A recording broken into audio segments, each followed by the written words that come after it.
Okay, and we're live. So hello everyone, welcome to the Introduction to Resting State fMRI Analysis workshop. This session is being hosted by the Riot Science Club, so just a few words of introduction who we are for all of our new joiners. So we run regular workshops about reproducible and open research. This session is actually our second kind of bigger session on fMRI, so if you are interested in our kind of beginner session, do check out the social links that are in the Q&A box, and you can watch that on YouTube. And on our website, there are some kind of reading materials and loads of introductory references to have a look at. And we have loads of other non-fMRI related things as well on there, so do check that out. I'm going to go through a few housekeeping announcements before we get started properly as well. So as you can see on the slide, we'll have a couple of Q&A breaks kind of scattered around the session. So the Q&A, the way you ask questions is through the Q&A box where you can see the announcements now. So pop your questions in there and use the upvote button as well. So what happens in those types of sessions is that there are a lot of you in the audience asking a lot of different questions. So if your question is similar to one you can already see in the Q&A box, please upvote it, and we'll be picking the questions based on the number of upvotes. And yeah, we'll do our best to answer as many questions as possible, but we are limited by the time. So helping me host today's session is Dr. Marion Crea, so you'll be seeing Marion in some of the Q&A sessions as well. Marion is a postdoctoral research associate at the Institute of Psychiatry, Psychology and Neuroscience at King's College London, and she's a big advocate for best practices in fMRI. So both Marion and myself will do our best to answer the questions in the Q&A box if they don't get picked for the Q&A sessions. So yeah, bear with us while we do that. Let me introduce our speaker for today, our many times returning speaker, Dr. Matt Wall. And you can hear him giggling in the background now. So I should actually know his bio by heart now, but I am going to read it out just to make sure that I'm doing it properly. So Matt completed his PhD at the University of Cambridge, after which he took on several postdoctoral positions, including at Royal Holloway and UCL. He has since moved into industry and is currently working as head of MRI applications at Invicro, which is a medical imaging company. In his research, Matt worked within a number of different fields, including psychology, neuropharmacology, and cognitive neuroscience, but the common theme across all of them was running fMRI experiments, and in those there was a lot of resting state stuff as well. So that's what we're going to be focusing on today. And yeah, let's get started. Take it away, Matt. Cool, thank you very much, Olivia. So I need to share my screen, right? Yep.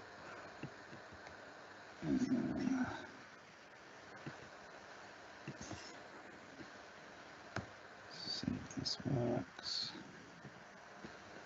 Yeah, is that good? Yeah, that's perfect. Cool. Okay, thank you for the intro. So yeah, as Olivia said, we're talking today about resting state fMRI, particularly if you're interested in the kind of general introductory fMRI stuff, then my previous talk to the Rights Club is on YouTube, as Olivia said. Yeah, so yeah, as Olivia said, I work for this company called Invicro, which is, I'm not really an academic. I kind of work with a lot of academic people, but technically I'm not really an academic scientist, but I still do a lot of academic stuff. So resting state fMRI, the very first kind of clue that we had about what resting state fMRI might be was from this study in 1995 by a guy called Bharat Biswal, who's become a very leading figure in this field. So what this study showed was that it was activity in the motor cortex. So subjects were doing a pretty simple task with one hand. And what they showed was that when you do a task with one hand, the opposite side motor cortex is controlling that hand. So you expect to see activation on one side of the brain. But what he showed was that you actually see activation on both sides of the brain. And his explanation for this was that, well, one side of the motor cortex is active because it's doing something, it's controlling the hand, and that information is somehow kind of being mirrored or passed over to the other hemisphere, to the other motor cortex. Another early clue was this study, which was actually a meta-analysis of PET data. So this was kind of functional PET, where you're looking at metabolic measures of brain activity using PET and radioactive sugar, essentially.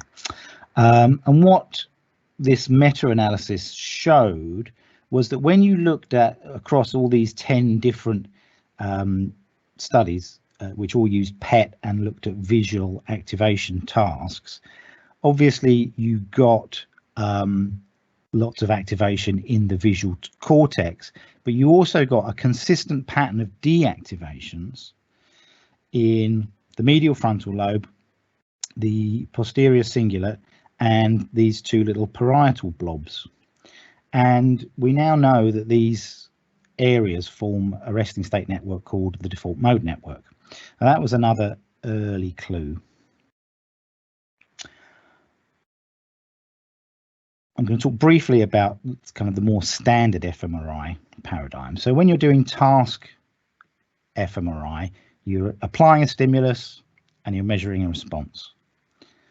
And that helps you relate functions to anatomy. It's a very good, successful approach, but it's essentially a kind of signal detection process.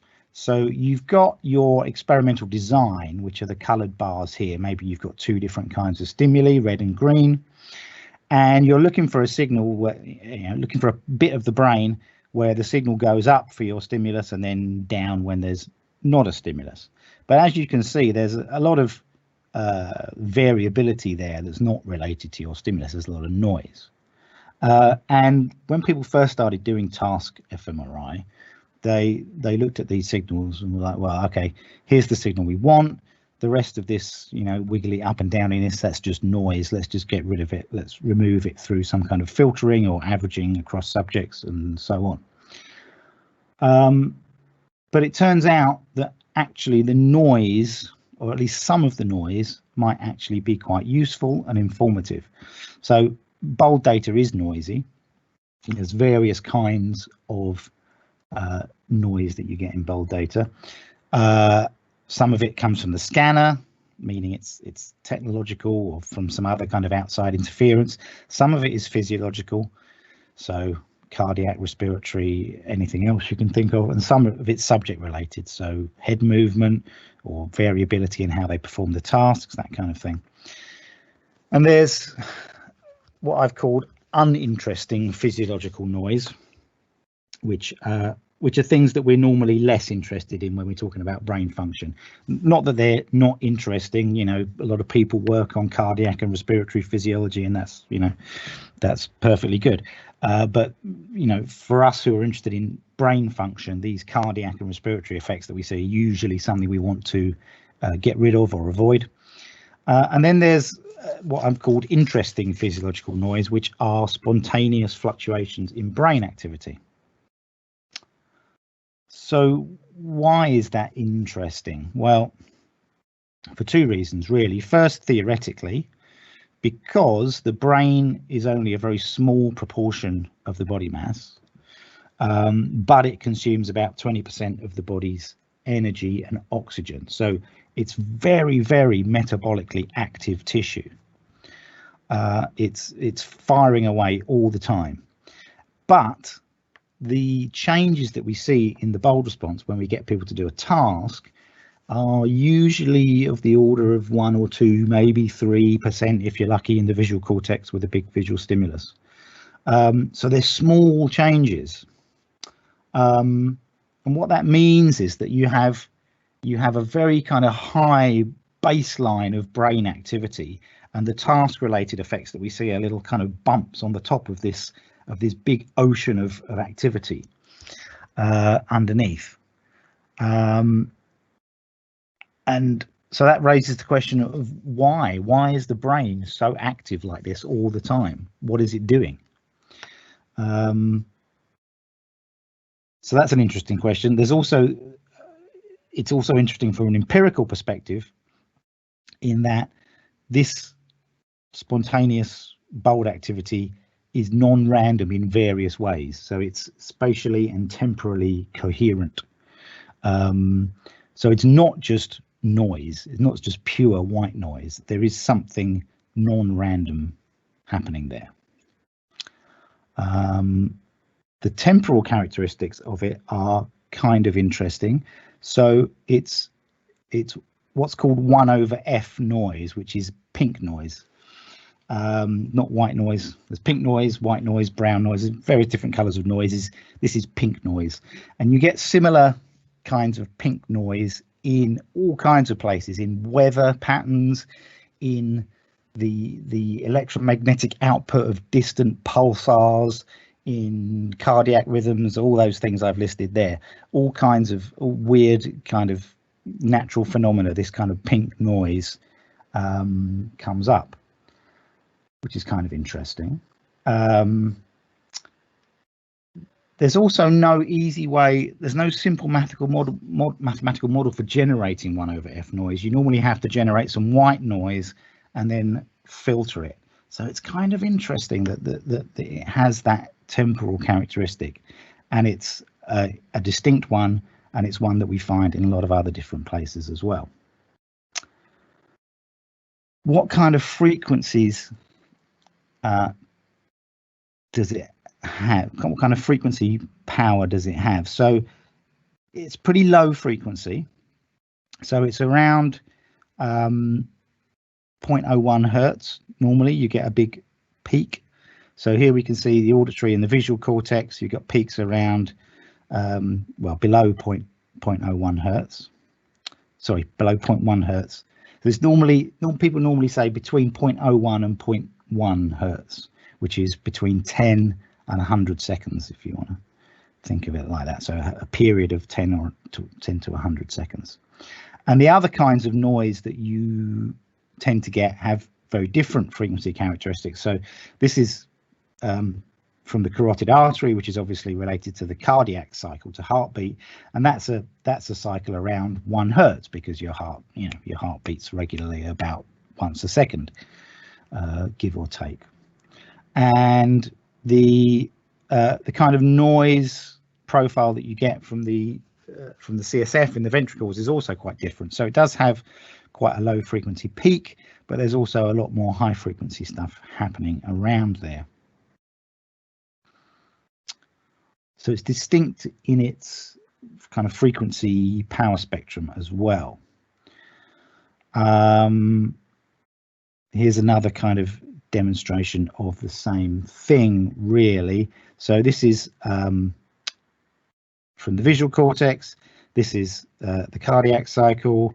Again, these are various respiratory things. So respiratory things tend to have a lower peak than the heartbeat, because you don't breathe as often as your heart beats. You tend to breathe about 20 times a minute. So they tend to have a bit of a lower peak, but not as low as the neural signals. And this is probably head motion, and that's some other kind of vascular effect. Another nice example of the coherence of the fluctuations was this. So this is from a paper from 2006. So they did the same thing as that first original paper that I talked about, where they had a subject performing a task with one hand. So with their right hand, and these are the signals they get from the left motor cortex, which is controlling the right hand, on a kind of trial by trial basis across all of their subjects. And then this is the signal they get from the right motor cortex, which in theory is doing nothing. So that should be just noise, right? But what happens when you subtract the right motor cortex from the left motor cortex is that it seems to clean up the left motor cortex signal. So you get a much more much smoother, much more coherent set of signals. So what that means is it suggests that the measured response that we're getting to the task in the left motor cortex is a combination of an actual response and some noise profile, some background level, which is similar enough in the right motor cortex that when you subtract the right from the left, it cleans up the left motor cortex signal.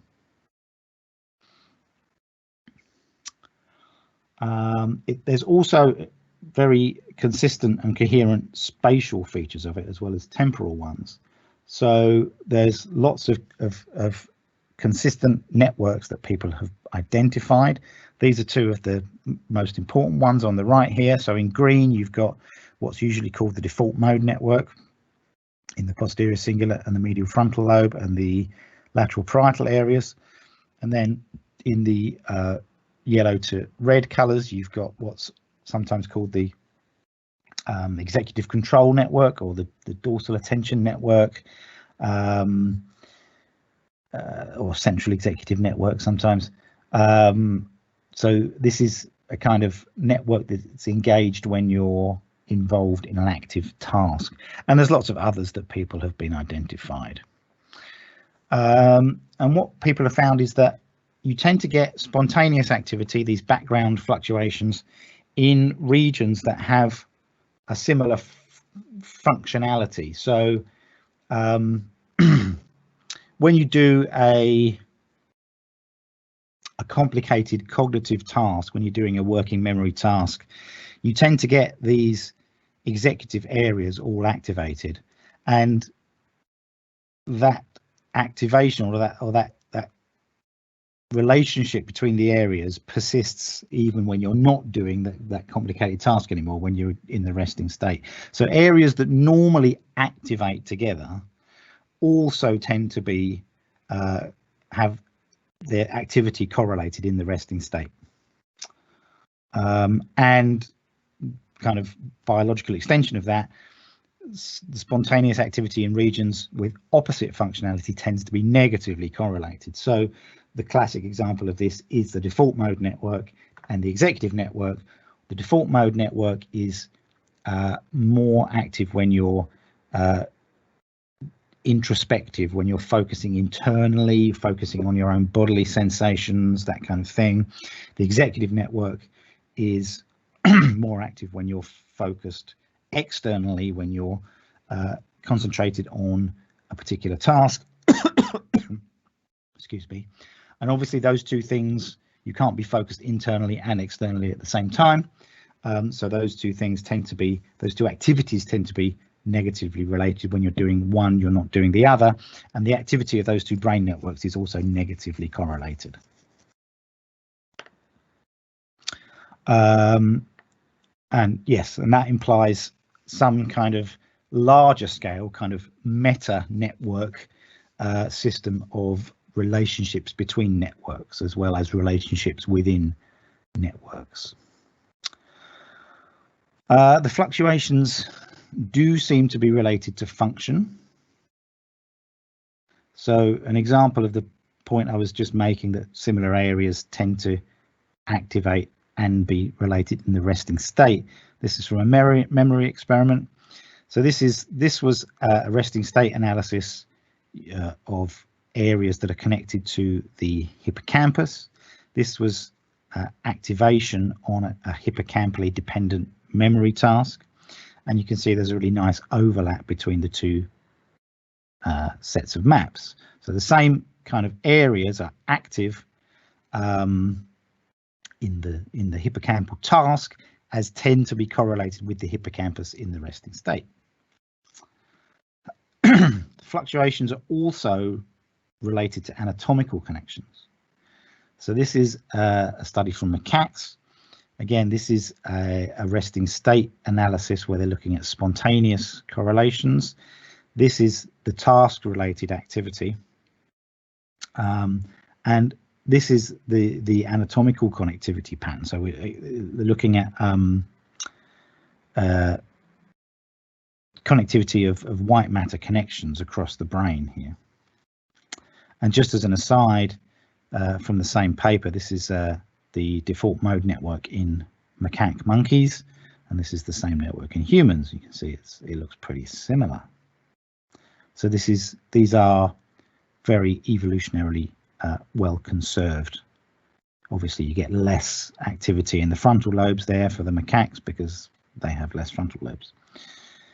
Another little point about anatomical connectivity. This is from a paper that's comparing functional connections with anatomical connections traced using DTI.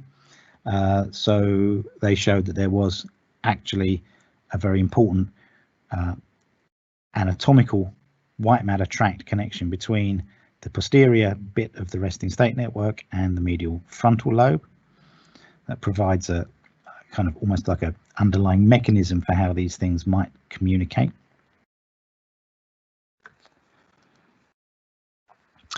And the fluctuations are also related to behavior, or at least it can be, which is interesting. So this was an investigation of what is known as the salience network, which has important nodes in the anterior cingulate, as well as the anterior insula. And what they found here was that the resting state activity, the connectivity of the anterior cingulate, was related to anxiety ratings collected during the scan. And another part of the network was also related to the behavioral performance on a particular task as well.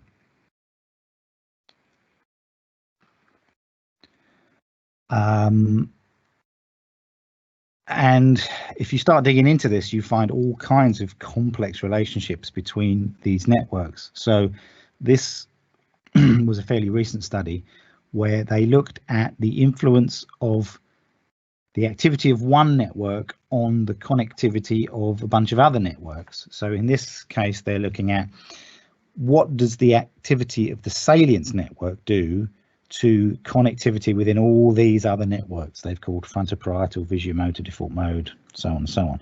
And they found this pattern of increases and decreases, which is related to the general activity of another network. Same over here for the default mode network. The default mode network influences the connectivity within all of these other networks. So this is, this is starting to get complicated, right? We're starting to build up a picture of the brain as this kind of constantly shifting set of networks, which all relate to each other and have these interconnections and intraconnections, both being very important. So what do we know? Let's try and sum it up a little. So the two networks that I've talked about, the default mode network and the executive network, these are very well established. Almost nobody questions that stuff anymore. There's also lots of others. And there's some disagreement about how many there are and what we should call them, and so on and so on. Most people agree that there's networks which are related to primary motor and sensory functions. So there's visual networks, there's motor networks. You do often get these left and right lateralized frontal parietal networks as well. So you see this in just one hemisphere and then in the other hemisphere. Insular temporal ACC, that's the salience network, which I mentioned before.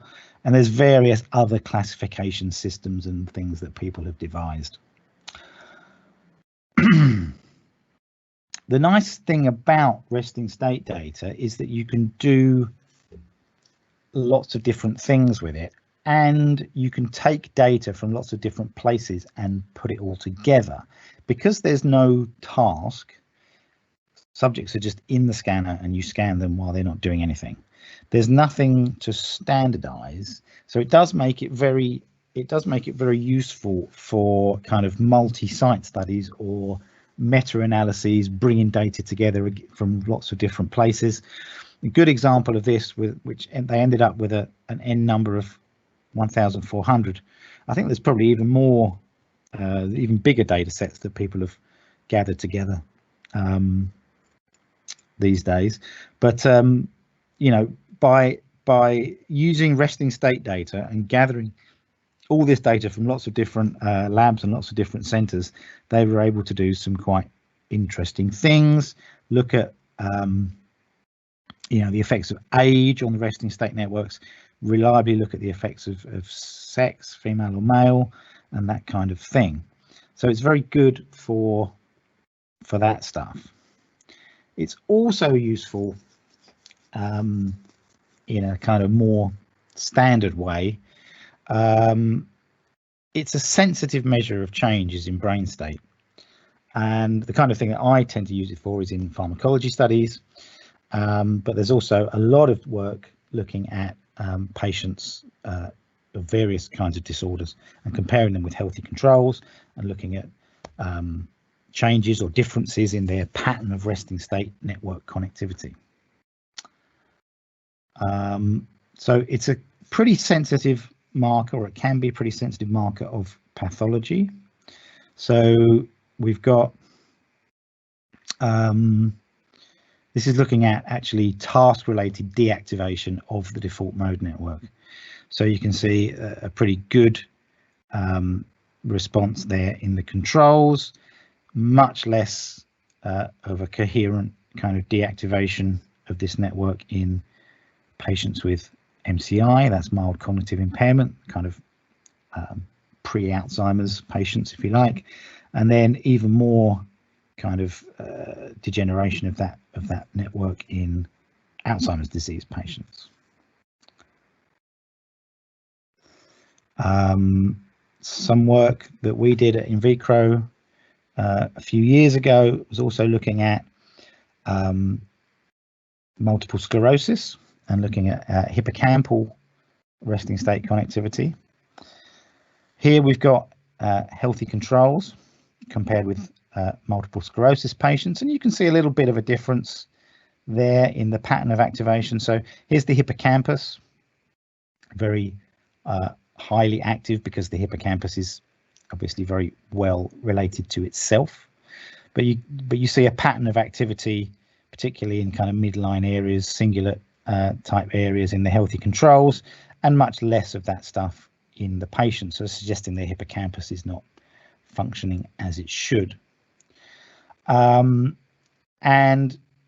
then we related that to some PET data, which is designed to reveal inflammation in the hippocampus, and also patients' depression scores.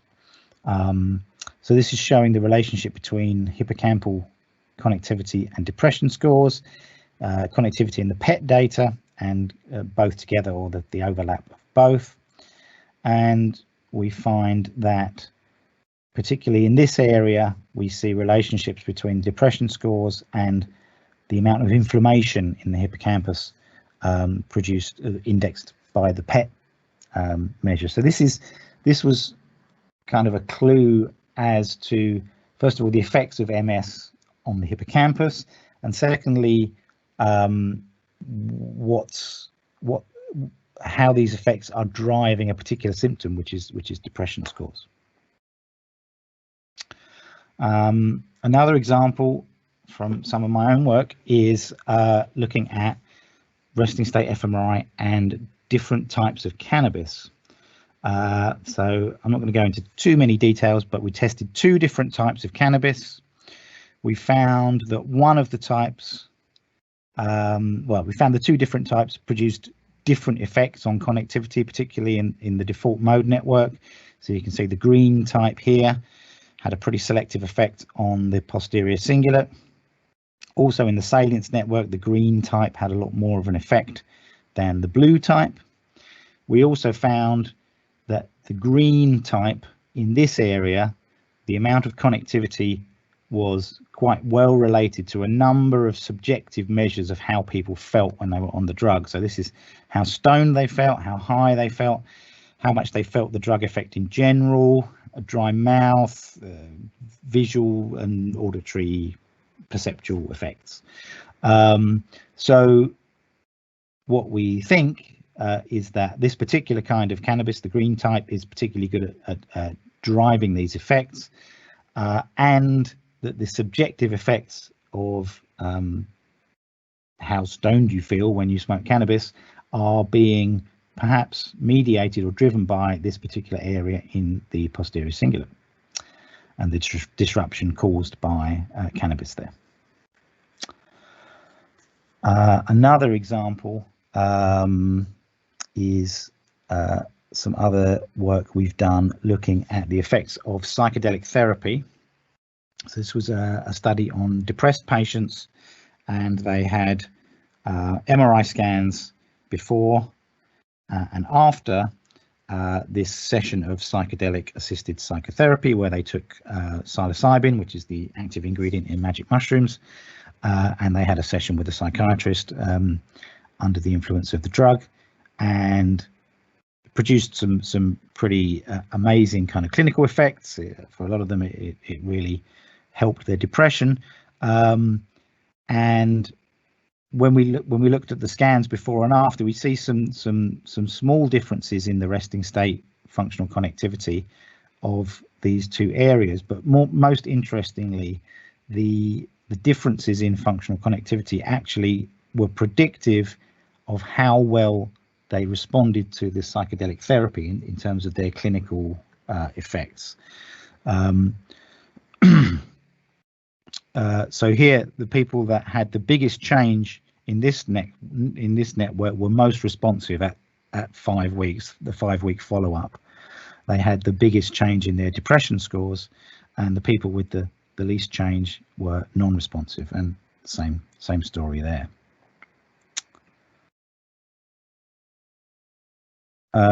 You can even see differences in functional connectivity with kind of chronic pharmacological effects.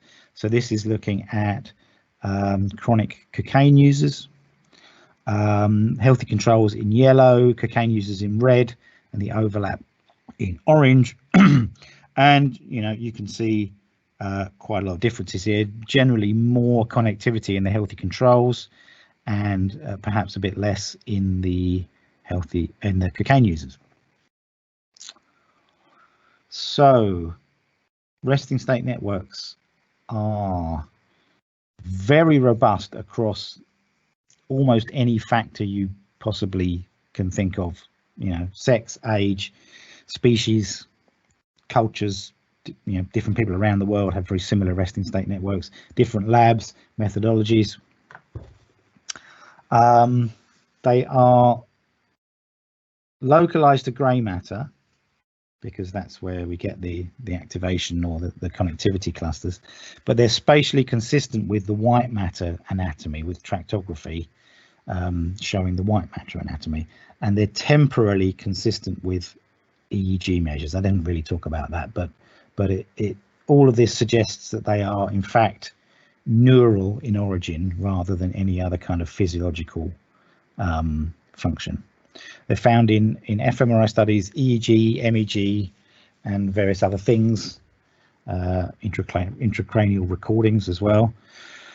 Implicated in lots of different things, and lots of different pathologies, and well, they're sensitive to pathology and plus acute and chronic drug effects. One more slide, I think, and we'll stop for a Q&A. For me, one of the really interesting questions is, what is it for? What does it do? And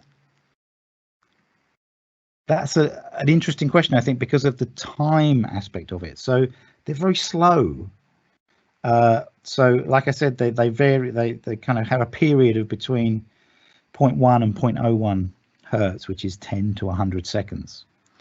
And that seems too slow to do anything directly useful. The brain tends to work on a timescale of milliseconds. A few tens of milliseconds. It takes 10 milliseconds for light from the retina to get to the visual cortex at the back. my brain has to work on a millisecond timescale for me to know that what I'm going to say at the end of this sentence, at the beginning of this sentence. In fact, I messed that up, but you know what I mean. The brain has to work fast for anything, catching a ball, you know, looking for cars that are going to run us over, that kind of stuff, fine motor movements. It seems too slow to have a directly functional role. So what is it doing? What's the point? I've never read a truly convincing explanation for exactly what it's doing. There are lots of ideas. So this paper from 2007 suggested these things. First of all, that it's a record of previous use in a kind of Hebbian neurons that fire together, wire together kind of way. It's for organization and coordination of neural activity. That's a very vague kind of idea. Or it's a dynamic prediction about expected use. That kind of makes the most sense to me. So it's almost like keeping a car engine ticking over on a cold day, so you can go immediately. It's I know that I'm going to need all these areas to work together fast, so we just keep them ticking over and keep them talking to each other. But they also say it's largely unknown. There's a nice idea that came up a little while ago that I really like, which is called defensive activation theory. It's not actually about fMRI, resting state fMRI. It's actually about dreaming and REM sleep. So the idea was that the purpose of dreaming, this activation we get of the visual cortex when we sleep, when we have REM sleep, is it serves to prevent other areas of the brain from taking over the visual cortex. So what happens if somebody goes blind, very unfortunately, very tragically, or even if somebody puts on a pair of dark goggles so they can't see anything, is that you get other areas of the brain start to kind of colonize the visual cortex. And you can see this happening, you know, in a few days. If you give somebody a pair of dark goggles and they don't take them off for a few days, you can actually see a kind of decrease in their visual cortex activity afterwards. So it happens quite quickly. And the idea is that dreaming just keeps the visual cortex ticking over at night when it's dark, when we've got our eyes closed, when we've got no information coming in. Otherwise, other bits of the brain will kind of start taking over the visual cortex. I think that might apply to all brain regions and all networks. Maybe they all have to keep themselves active at all times in order to keep organized, if you want, in order to stop other bits of the brain taking over their functions, if you like. I don't know. It's an interesting idea. I like it. Okay, Q&A time, I think. Am I on time? Yes, brilliant. So a tiny bit later than expected, but we're all going to be fine. So thank you very much, Matt, for this overview of resting state and the networks that are relating to resting state. We have a couple of questions. The first one is from Sam. He says, brilliant talk, no questions other than when will you be dropping your next single? So we're all waiting for it on Spotify. Yeah, okay. Thanks, Sam. Since Christmas, you know, I've barely touched a musical instrument. I haven't had a lot of time to do more fun stuff, but I'm kind of getting to the light at the end of the tunnel. And yeah, I'm going to be doing some more recording soon, hopefully. So yeah, by the summer. Brilliant. Thank you, Sam. More serious questions about resting state fMRI. One that is by Anonymous. Is there a limitation for fMRI research that we have to record data when participants are always at supine position? Well, yeah. I mean, there are upright MRI machines, but there's not very many of them around, and they're not very good, frankly. Yeah, I mean, we actually don't know very much about blood flow when people are standing upright. Like everything we know about blood flow is when people are lying down, and it could be completely different when people are standing up. Who knows? That's not quite true. I mean, there's EEG systems and MEG and things like that where people are in an upright position. But yeah, it's a big limitation for sure. All right, thank you. I think it's Lilia who asks, I want to use functional NIRS to measure resting state network connectivity in infants. What would you say counts as resting state in small children? Is sleep the best solution or something else? So is sleep the best solution to? Yeah, I mean, yeah, I think so. I mean, people have looked at resting state in small babies. I think. I mean, it's very difficult, obviously.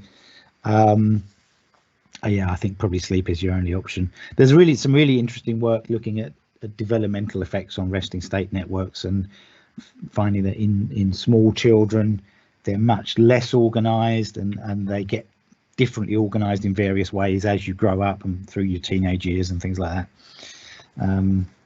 Yeah, I think probably catch them while they're asleep is probably the only option. Right. Neil Martin is saying that fMRI's gain is Eurovision's loss for your next single. Thanks, Neil. I do have a question about resting state. People are saying more and more that they want to find biomarkers through resting state fMRI, and you did say that it's quite robust. Indeed, you know, we find these networks quite often. It doesn't matter about labs and methods, but we do find a lot of variability still, and we do still have a lot of, you know, ways to acquire the data differently, and that's what you're going to talk about next. So, would you trust fMRI, resting state fMRI, as a biomarker? Probably as much as I'd trust a task fMRI biomarker. Well, I mean, there are things like that. So, I mean, there's a lot of work by the people in Oxford on depression and looking at amygdala and ventromedial PFC connectivity in depressed patients. And I mean, I think that's one of the results which has turned out to be very reliable. If anything, can be said to be a reliable biomarker for a particular condition. That would be one of them, I'd say. So I think it's perfectly possible. Yeah, why not? Brilliant. So someone is asking something that is quite relevant to this question. Could you expand more on when this method is applied in pharmacology studies? In terms of the kind of what clinical studies phase? It's not really specified, but I'm guessing it's more about, you know, if you have a drug that you want to test the effect of, how would you well, okay, go about so using resting state? It depends. So, I mean, I've done it in various ways. So, you know, you can look at the acute effects of the drug. You can try and time your scan to the point in time where the drug is having its theoretically maximum effect, and then compare that with a placebo with the same kind of timing, as in the you know, the psychedelic data that I just showed there. We weren't actually interested in the acute effects. We were interested in what happened the day after. So we were interested in more long-term effects. So we compared before and after the actual acute drug effect. It depends what your hypotheses are, basically. It depends what effects you want to see.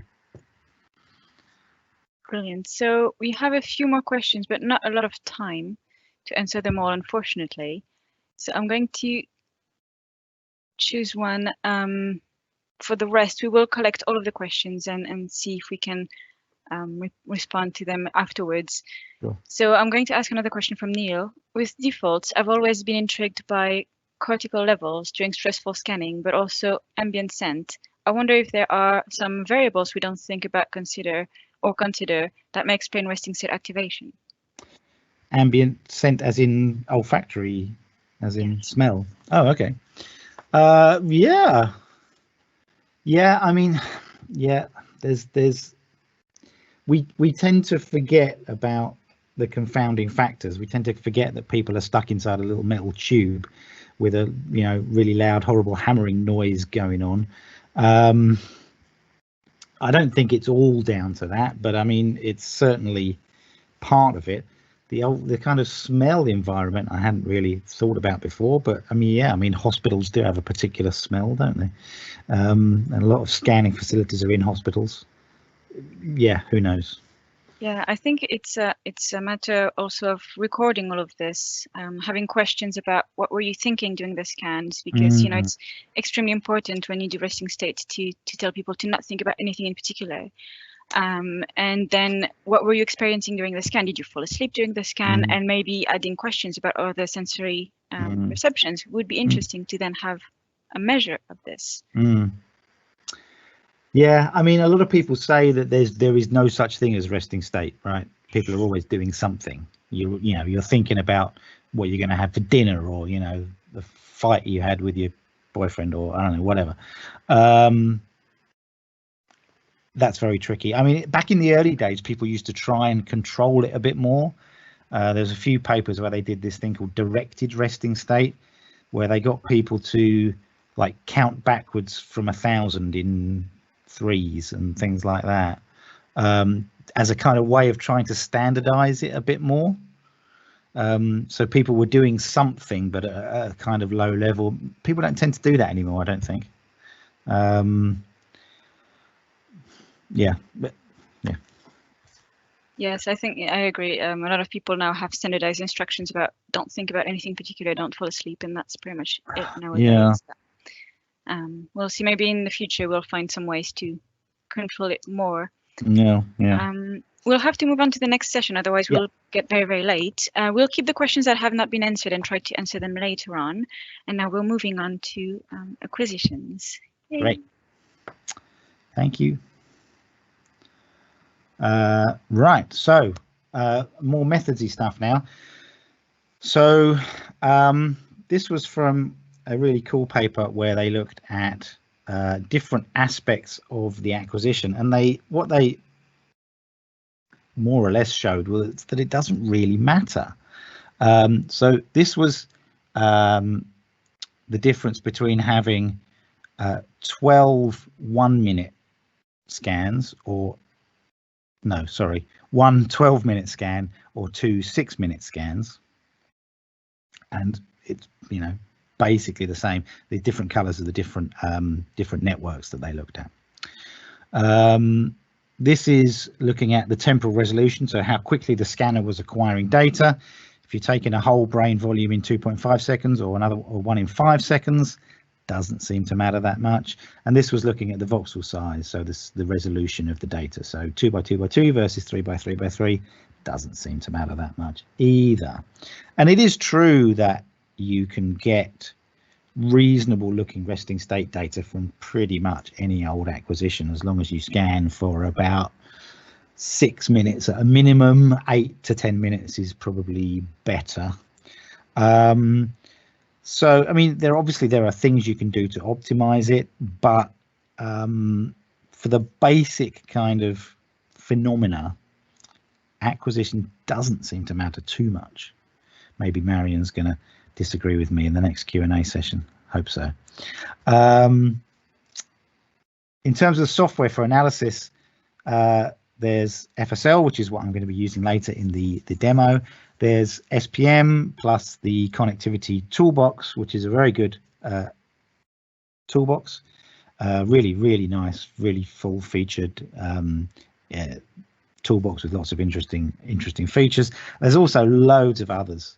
Loads of other tools out there. AFNI has loads of tools for doing resting state analysis, various other bits of software, various other, you know, all kinds of weird stuff you can find on GitHub and things for doing resting state analysis.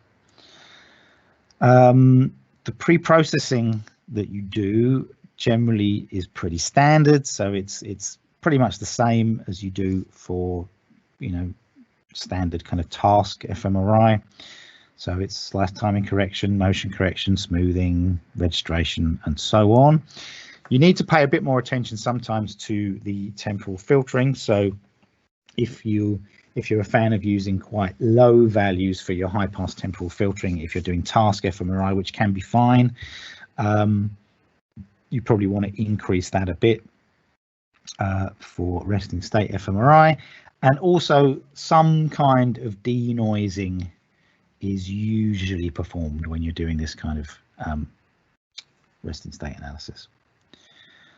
So for that, the noise can be removed as part of the pre-processing stage, so it can be kind of filtered out of the data prior to analysis, or it can be, the noise signals can be entered into the analysis models and kind of regressed out in that way. And the noise signals might be things like head movement, global signals from the white matter or the cerebrospinal fluid, cardiac or respiratory traces that you've recorded separately, that kind of thing. There's various options for denoising. These are some of the more popular ones, but there's lots of other ways that people have found it. They basically kind of divide into two main areas. So there's ICA based versions like ICA Aroma, which stands for automatic removal of motion artifacts. So that's a really nice, in theory, that's a really nice system in that it takes your data, it identifies parts of the data which it thinks are related to head motion, and it removes those parts and it spits out a clean set of data in a very automatic way. ICA Fixed does a similar thing, but it's less automatic. You have to train an algorithm to work with your particular kind of data. But once you've done that training process, then it can be quite automatic. And there's the last ICA based option is basically a manual option. So this is looking at your data, identifying signals which you think are noise or not what you want to see, and removing those signals. And obviously that's quite a labor intensive way of doing it. You need some expertise, you need to kind of know what you're looking at, but arguably that's still kind of the best way of doing it, because you're making a judgment for each part of your data as to whether this is the signal I want to see or whether it's signal I want to get rid of. The other family of these things are or denoising options are based on the mean signal of various bits of the brain. So because resting state networks are localized to grey matter, any background signals fluctuations that we see in the white matter or the cerebrospinal fluid must be noise. Okay, they can't be the signals that we're interested in. So what you do here is you generally you define white matter, which you can see here in red on the inside of the brain, the grey matter in green, and the cerebrospinal fluid in yellow. So this is here defined on this subject's anatomical image. You take those segmented definitions, you apply them to that subject's functional image. So here we can see the white matter in red and the CSF in yellow.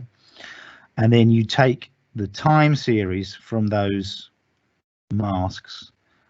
So this might be the mean time series of the white matter and the mean time series of the CSF, the mean across all of the voxels in those areas, and you use those time series in a regression model as regressors of no interest, so things that you want to remove from the data.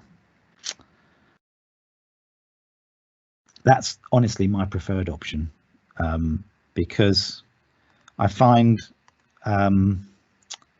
I think it's theoretically well motivated. We know that these signals aren't present in white matter, and they certainly aren't present in the CSF. So any fluctuations you see there must be noise, but it's also kind of agnostic about the source of noise. So those fluctuations we see in the white matter and the CSF, they could be head motion related, they could be coming from the scanner, they could be any number of other things, cardiac, respiratory signals, we don't care. We know that they're not genuine neural signals, therefore get rid of them. and in theory it should remove everything. So there's lots and lots of different ways of actually doing the analysis, and the choice of your analysis pipeline is probably going to be dependent upon your hypotheses. It's always good to have a hypothesis, a good solid hypothesis when you're doing resting state analysis, because it is so open. There are so many options. You can analyze the same set of resting state data a million different ways. So it's pretty useful to have a good strong hypothesis, and then that determines your analysis pipeline. So there's basically two approaches: seed-based approaches, which is where you pick a region or a set of regions and you just look at those. So the interpretation there is relatively easy. It does depend on you having quite a strong hypothesis about a particular region. You want to look at the hippocampus, for instance, or the amygdala, or whatever other region. There's a potential issue there in that you're picking the particular regions that you want to look at. So you're potentially kind of biasing things, maybe by your choice of region of interest, but there's ways of kind of independently defining those ROIs.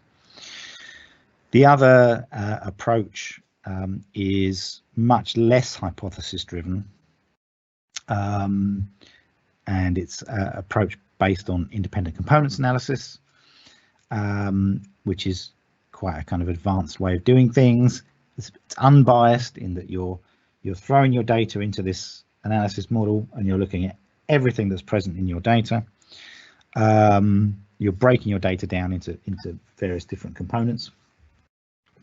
But then you have the problem of interpretation. What do these components mean? Are they noise? Are they signal? Does a weak component mean that these areas are not doing as well as a strong component, and so on and so on? So the most simple example of a seed-based approach is you define two regions in the brain and you say, okay, I want to look at the connectivity between these two regions.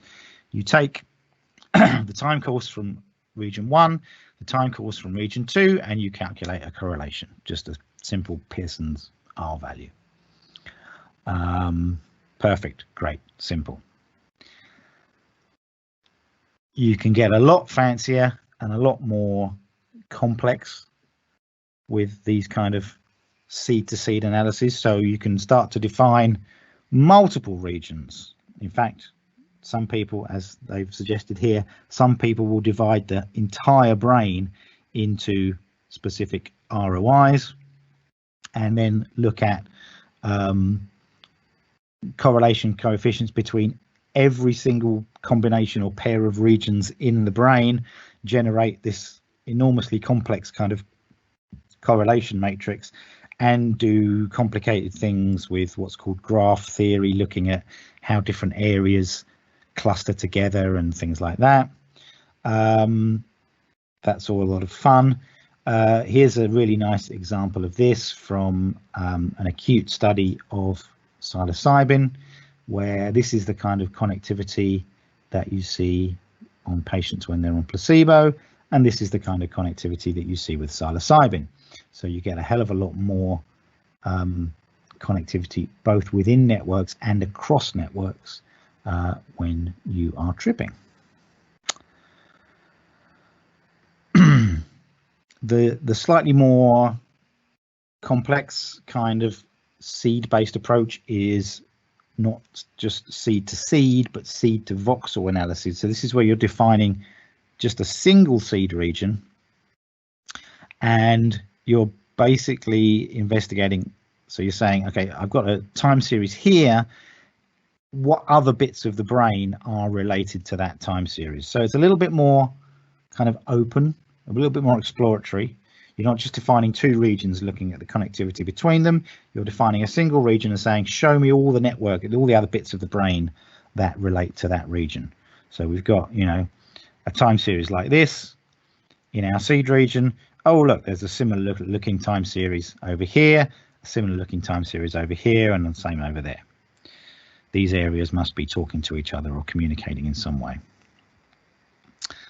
Here's just an example of some data that we published a little while ago. So you can see our seed region here was the amygdala in green. This is the general connectivity map that you get from the amygdala. So, this connectivity with the prefrontal cortex, various bits of the cingulate cortex, and so on and so on. And then this is a pharmacological manipulation. This is the difference between an infusion of this sex hormone called kisspeptin and a placebo infusion. So there's differences in this region in the mid cingulate there. Similar thing, we did it with the hippocampus, similar kind of seed region, similar connectivity map, similar result. There's various elaborations of that as well. You can use different kinds of time courses. You can look at things like Granger causality. Let's not get into that. So this is the kind of procedure. So you define a region of interest, which is your seed region. You extract a time series. You construct an analysis model, which includes the time series plus any extra regressors that you want to include to model noise and things like that. And you do that for all of your subjects, and then you do a kind of averaged group analysis in the normal way. That seemed quite quick. So do we have another Q&A before the demo bit? Yep, we'll have, I think it'd be good to break for a quick Q&A now. Okay, let's do that. Okay, so there's quite a few questions coming through, so I'm going to try to pick the ones with the most upvotes from the previous Q&A and then move on to the kind of more relevant to the analysis section. Mm-hmm. So we have one question asking, what is your opinion about changes in connectivity across groups that stems more from the kind of systemic or physiological vascular changes rather than, I guess, the functional, bold signal? Oh, that's a tricky one.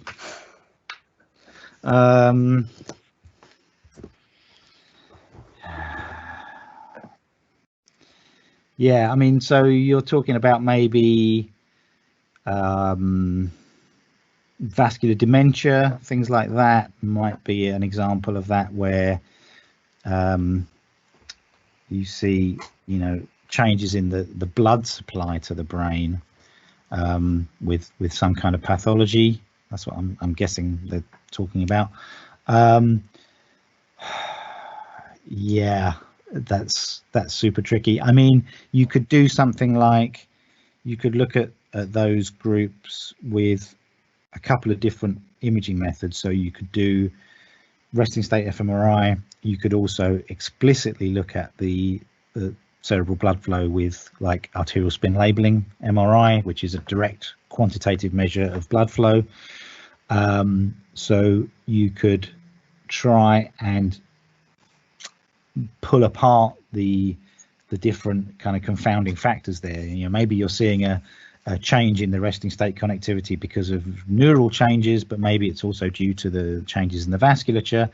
Well, if you're looking at the ASL data as well, you should be able to see the pure changes in blood flow there.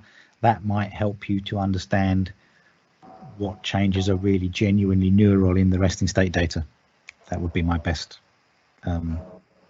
suggestion, I guess. Oh, thanks for that. That was a tricky one, actually. We have one other question asking if we are any closer to finding kind of a universal naming system for these networks. So I think there's a lot of different terminology going on in the literature, which can be quite confusing. Yes, there is. I mean, half the battle with reading these papers is just learning the terminology, right? You know that, Olivia, right? It's a pain. I mean, there are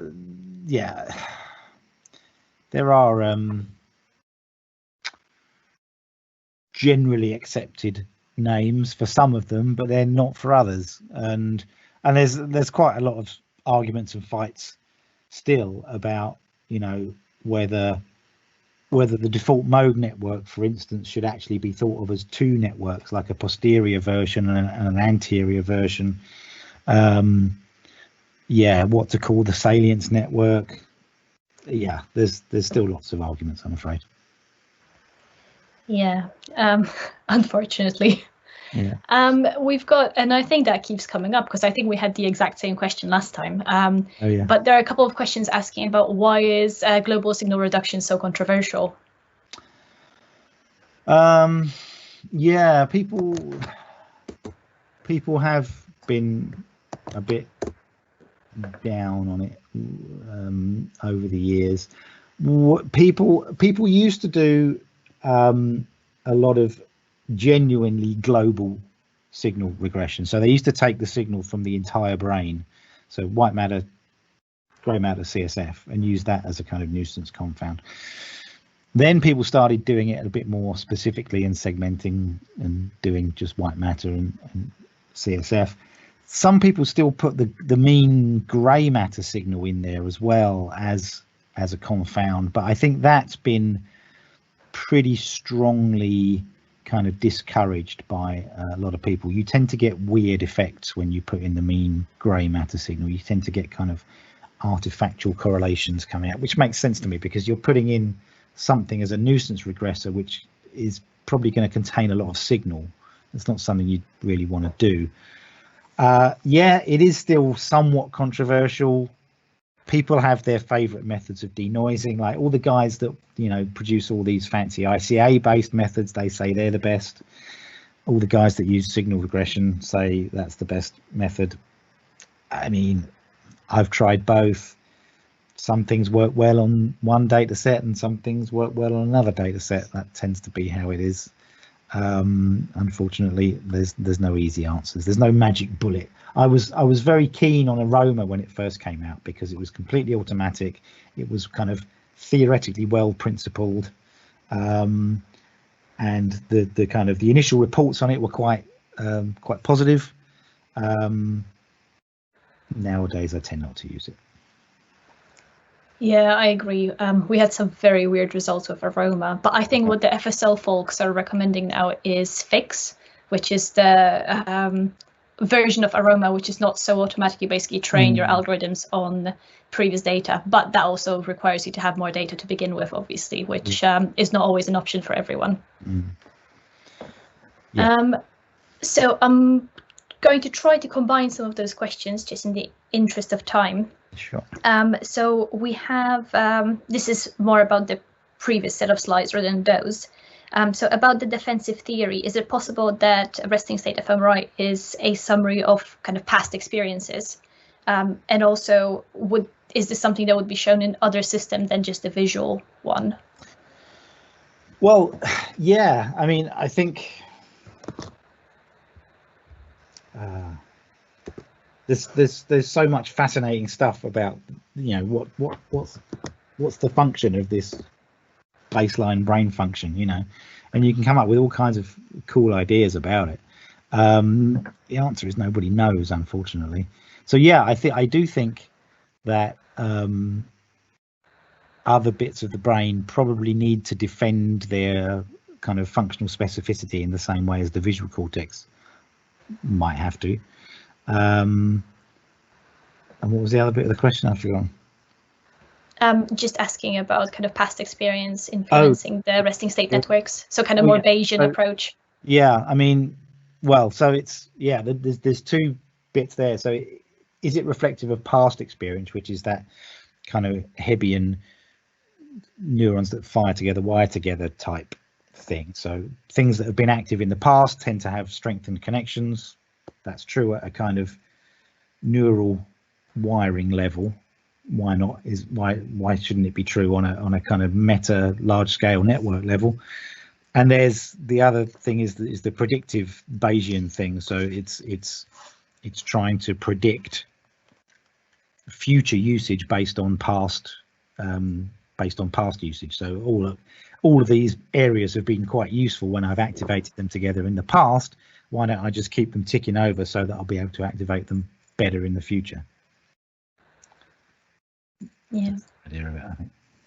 Thanks for that. I'm going to pick this question now because it's actually, I think this comes up a lot. So someone's asking, if there's any research kind of looking into whether running the same type of analysis with the same parameters into different software packages actually gives you the same results, or are there some kind of black boxish things going on? There was a horrible paper which I saw in a tweet. It was only a couple of weeks ago actually, which showed that different versions of MATLAB give you wildly different results. Why doesn't that surprise me? Yeah, I was like, oh God, no, please. So yeah, sure, different software gives you different results. Absolutely. Yeah. Yeah. I'm not aware of any papers on it as well. I think there are a couple.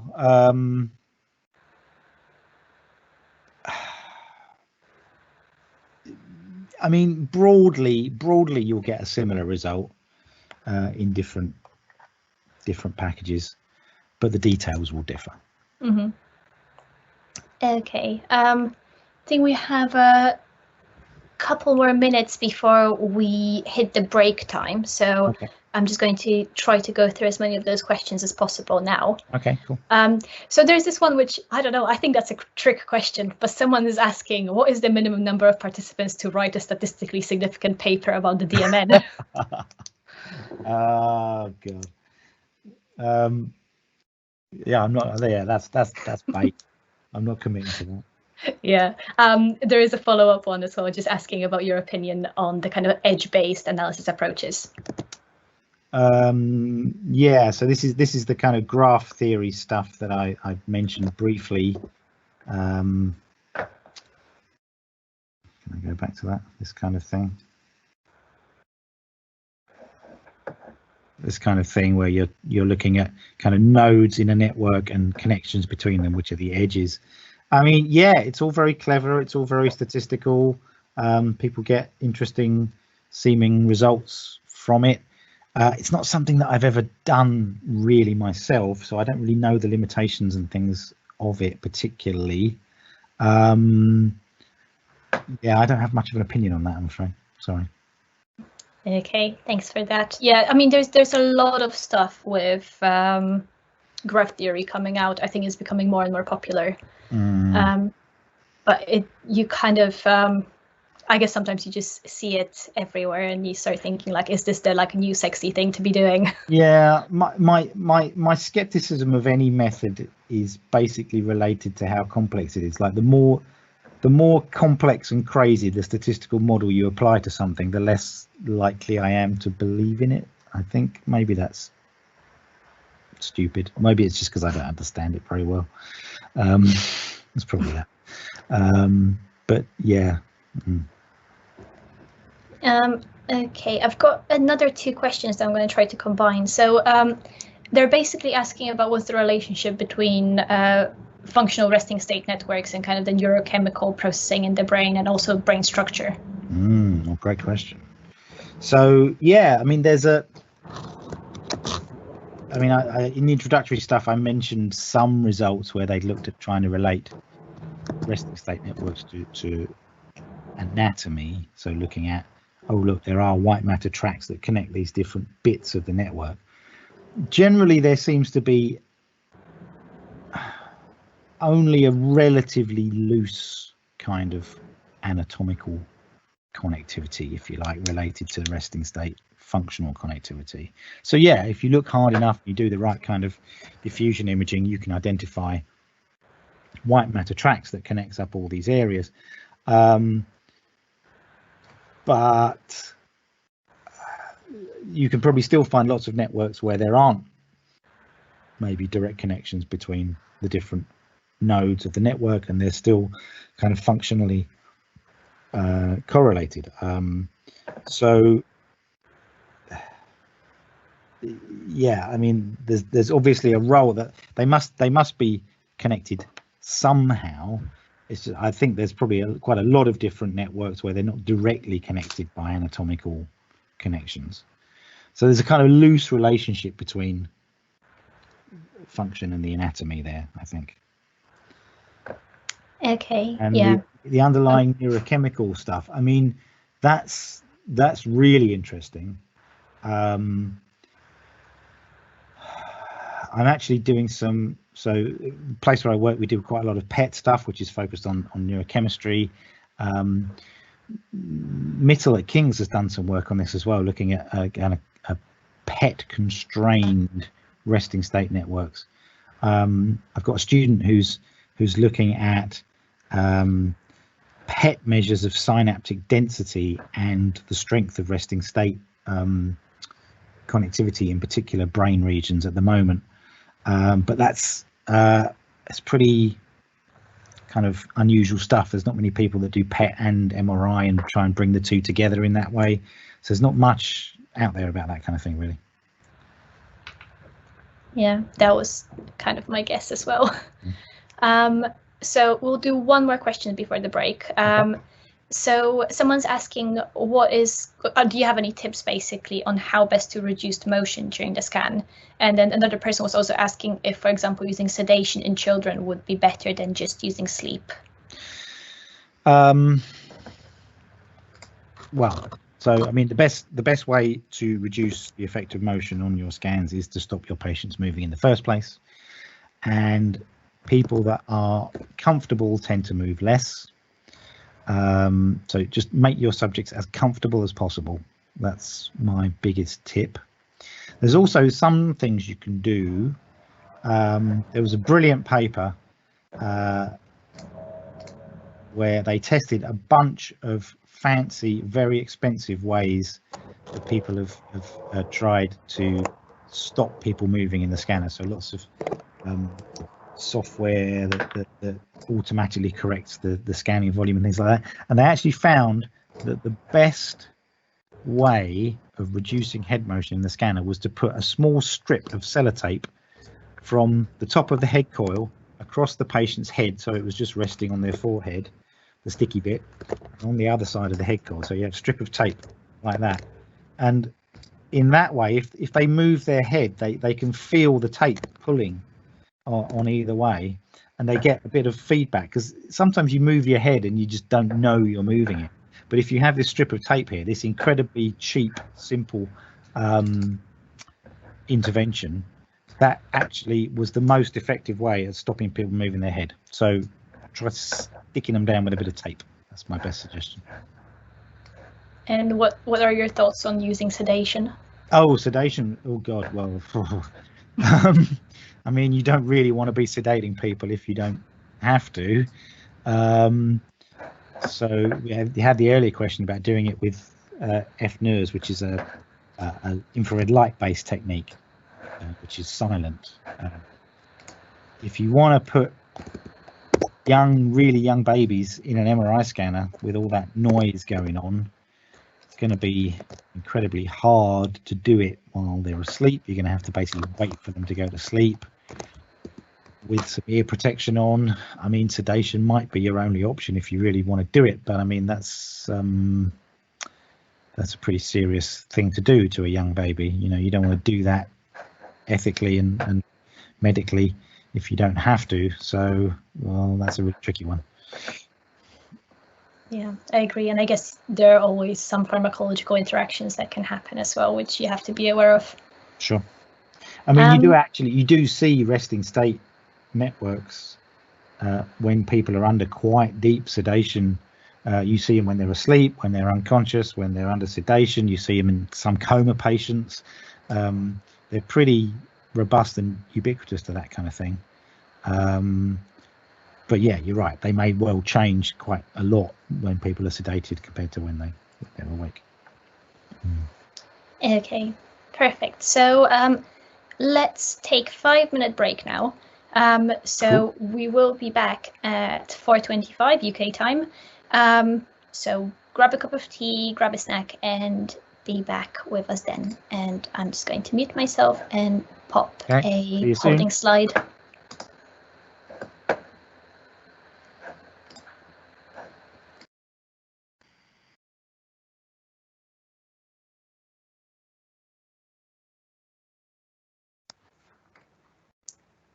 Okay, so let's get started again.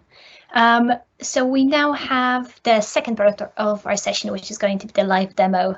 And yeah, Matt, I'm going to hand over to you again. Great, thanks, Olivia. Okay. Share my screen again.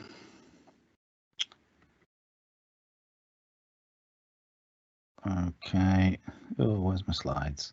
Okay, so I'm going to kind of jump back and forth between slides and a live demo a little bit. First of all, I'm going to show you a demo of some seed-based analysis. So I've got some files and things here that I've prepared earlier. I'm not going to go through the whole process because it's, you know, a little bit complicated and quite boring. So I've got a T1 image here, which is my anatomy image. I've got some resting state data, and I've got various kind of mask images and time series and things that I've saved before. So particularly what I've got is a mask of the posterior cingulate cortex, which is one of the key nodes in the default mode network. So we're just going to have a look at that before we start. So here's my functional data, and then I'm just going to overlay that mask that I've prepared earlier on top so you can see what it looks like, and there it is. So there's that mask in the nice red color there. So that's going to be our seed region. That's the region we're going to use, and that's also a region that I have pulled out a time series from that region. So you imagine scrolling through. I'm going to put it on video mode here, so we're moving through that time series. Oh, it's not working because I haven't got it on the right. There we go. You can see the time series moving now. We're going up to volume 25, 20, 30, so on. So we're looking at the activity in that seed region across time, the mean of the voxels in that seed region, and I've saved that as a little text file. So these are the numbers that I've got out of that region, and that's what we're going to use for our analysis. Okay, so I'm going to do that analysis using the feat module in FSL, which is the same as I used in my previous talk when I did the task related demo. So first of all, we're going to add our functional data in there. There's our resting state data, and it gives you a notice saying it's auto set various things based on how it's read the resting state data. We're going to give it a name. We're going to call it PCC. That's for the output. I'm going to leave the high pass filter cutoff as it is. The pre-processing section I'm going to leave as it is, except I'm going to increase the smoothing a little bit.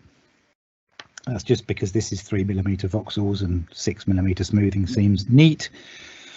I'm going to leave that as it is. I would normally put in the anatomical image here and do a two-step registration, but it takes longer. So I'm just going to leave it here as a simple one-step registration to the standard space, which is not going to be as accurate as we normally would do, but that's fine. And here's the interesting bit. I'm going to define the model using that text file that I showed you before, full of numbers.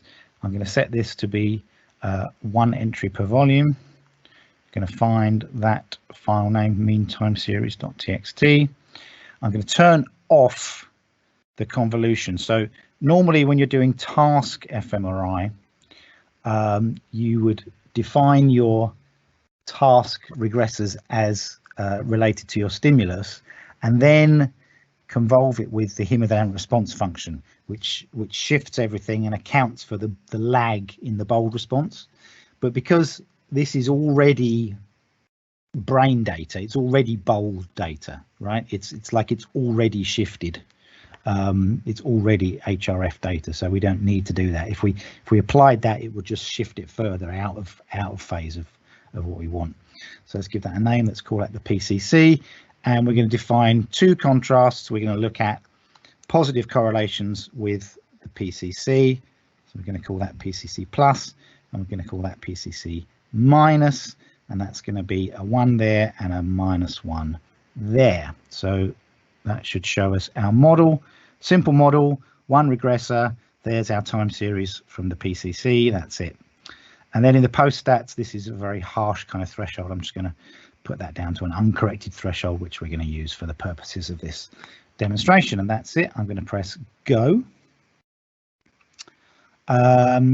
So I'm also going to do another version of that for comparison with a different output name. We're going to call it PCC plus white matter plus CSF. So this is going to be a version with some denoising regressors. That's all the same. That's all the same. We're going to have a slightly more interesting model. So I'm going to put in two more regressors. One of them is going to be the mean signal from the white matter. And again, I'm going to turn these things off. Don't need a temporal derivative. And white matter mean time series, that one. And this one's going to be the CSF signal. There we go. And we're not going to define any contrasts based on those because we don't care about those. These are just nuisance regressors. These are regressors of no interest, if you like. So then I'm going to view my design, and you can see I've now got 3 wiggly lines. One is the one we care about, and then we've got our 2 denoising regressors in there as well. So I'm going to hit done there, and that's the same. So I'm going to hit go in that as well. So we're going to have 2 different versions of that to look at in a little while. Cool. All right. Back to the presentation, I think, which is, oh, I've lost it. There it is. Okay. So I'm going to talk about the other version of the other kind of analysis you can do, or one of the other kinds of analysis you can do, which is ICA, independent components analysis. So ICA was developed as a kind of a blind signal separation tool for the analysis of images and sound and kind of simple physical signals like that, right? And the way that it works is you have some kind of complex input signal, which is a combination of different kind of frequencies and a mixture of different signals. And ICA is a family of tools which allows you to decompose those signals into different original source signals. So you can see here in both of these, we've got a low frequency component and we've got a high frequency component, and ICA allows you to separate those 2 things out and say, okay, there's a low frequency component here and a high frequency component. It's a little bit harder to conceptually get your head around when we're talking about brain data, because here we have signals which are extended in space as well as in time. So you have a 3D volume which is extended across time. So you end up, so your input data has a time dimension and a space dimension. And you end up with 2 things. You end up with a set of time by components signals and a set of components by space signals, if you like. I mean, this is something that you can read up about yourself if you really want to know about it. It's very easy to do in FSL anyway. So if you're doing a task-based analysis in FSL, all you need to do is basically tick that box and it will do an ICA analysis for you as well. Or you can use a standalone tool called Melodic, which I'm going to show you shortly. And the kind of pipeline for running ICA analyses is a bit like this. So you run an independent components analysis on your individuals. You identify networks of interest. You can then either extract connectivity measures and compare those across conditions or groups, or you can do something called dual regression, and again compare across conditions groups. Dual regression is a relatively new way of doing things. Again, I kind of don't really have the time to get into the details of it, but what it allows you to do is allows you to take some kind of standard definition of resting state networks, whether that's from a kind of independent data set or downloaded from, you know, various kind of cortical parcellations that people have come up with. It can even be kind of ROIs that you've drawn yourself. It can be anything. And it allows you to take those standardized networks and it generates individualized versions of them for all of your subjects. And you can then compare whatever metrics you want to derive from those individualized versions, you know, across your two groups or across your two drug conditions or whatever else you want to compare across. The final little bit of analysis thing that I want to talk about is something called ALF. It's a completely different way of thinking about this stuff. It's rather than looking at correlations between areas, it actually looks at the amplitude of the fluctuations, and it kind of assumes that higher areas with stronger low frequency fluctuations are more neuronally active than areas which aren't. Here's some data from some analyses that actually a student of mine was working on. This top row here is the full range of ALF from 0.01 to 0.1 hertz. Then you can break it down in different frequency bands, and different frequency bands have different sensitivities to kind of respiratory and cardiac effects. You can see you get a lot of strong ALF results low down in the brain where there's a lot of big blood vessels.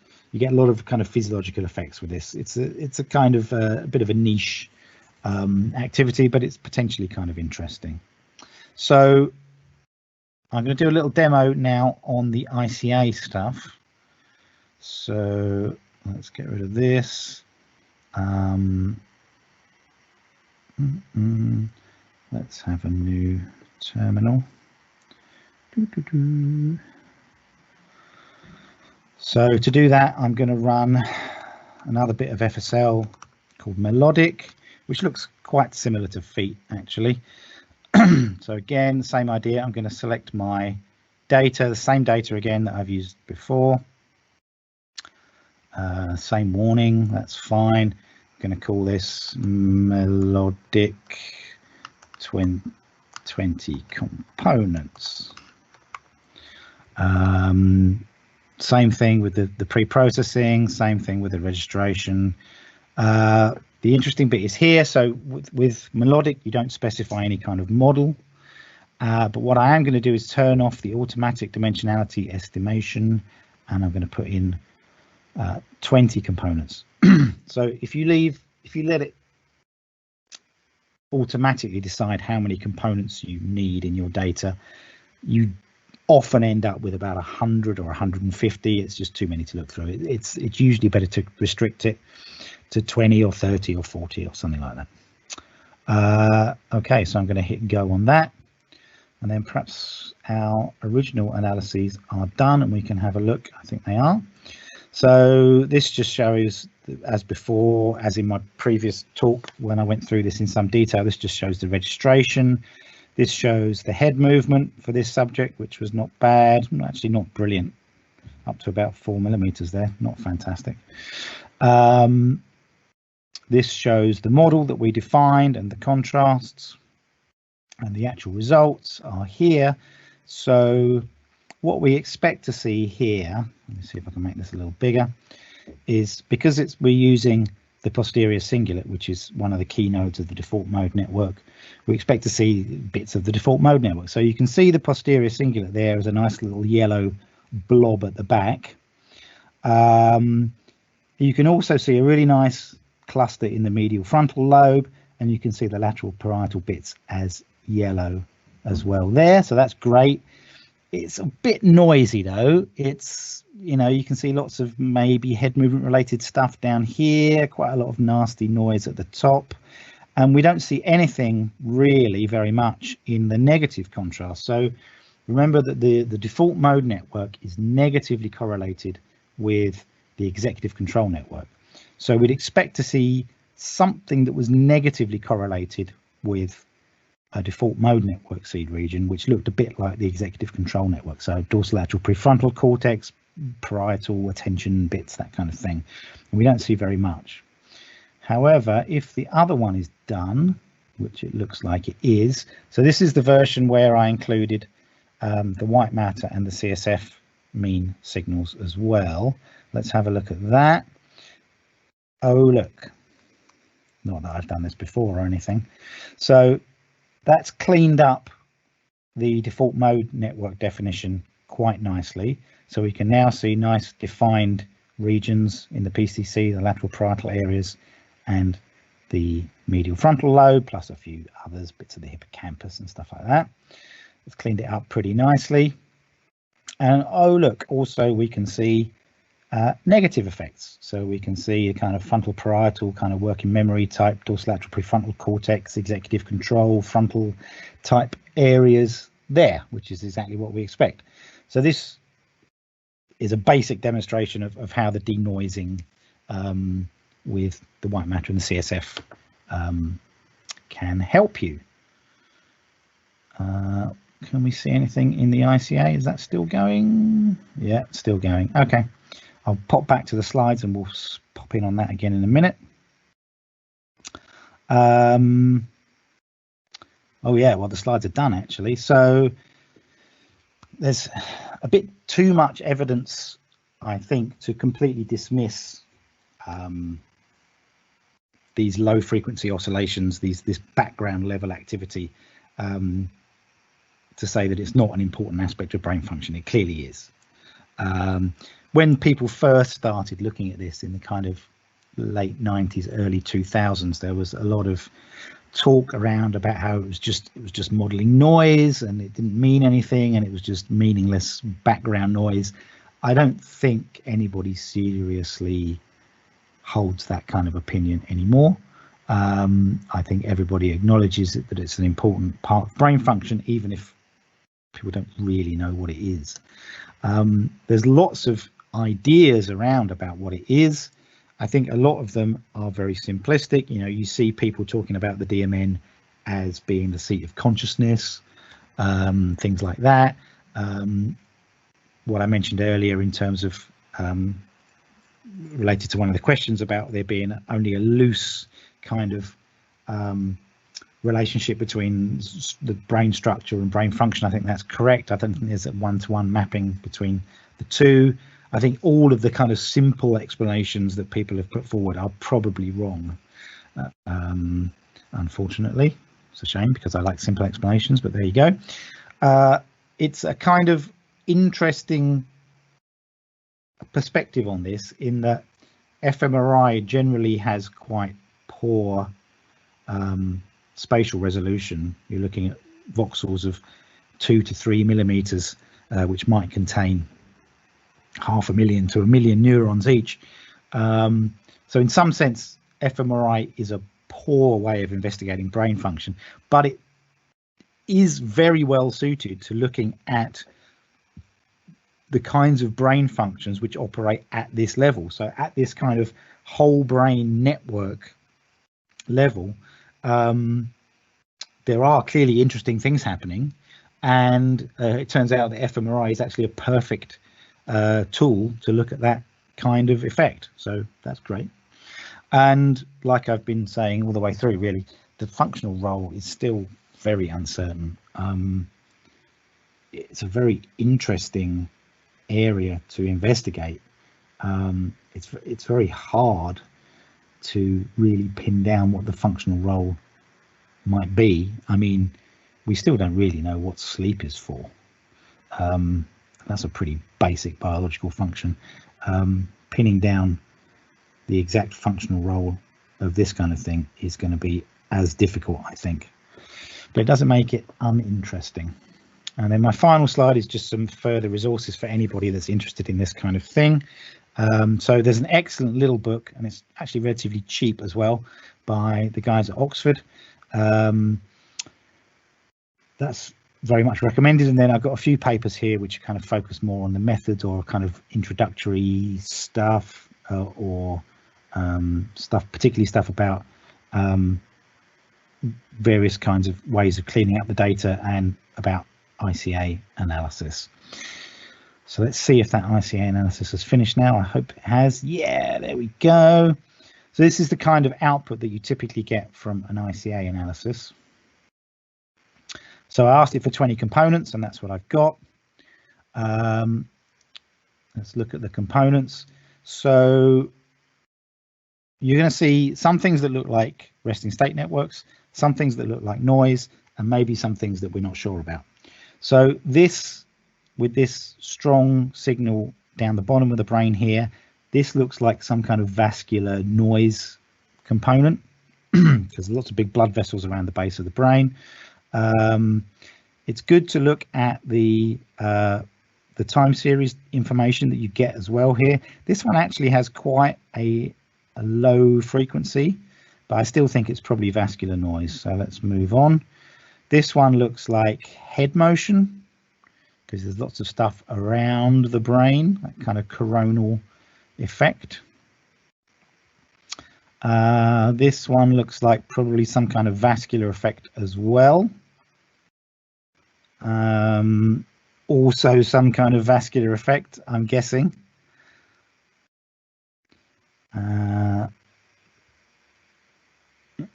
Also head motion. That's very definitely head motion with all this stuff around the edge.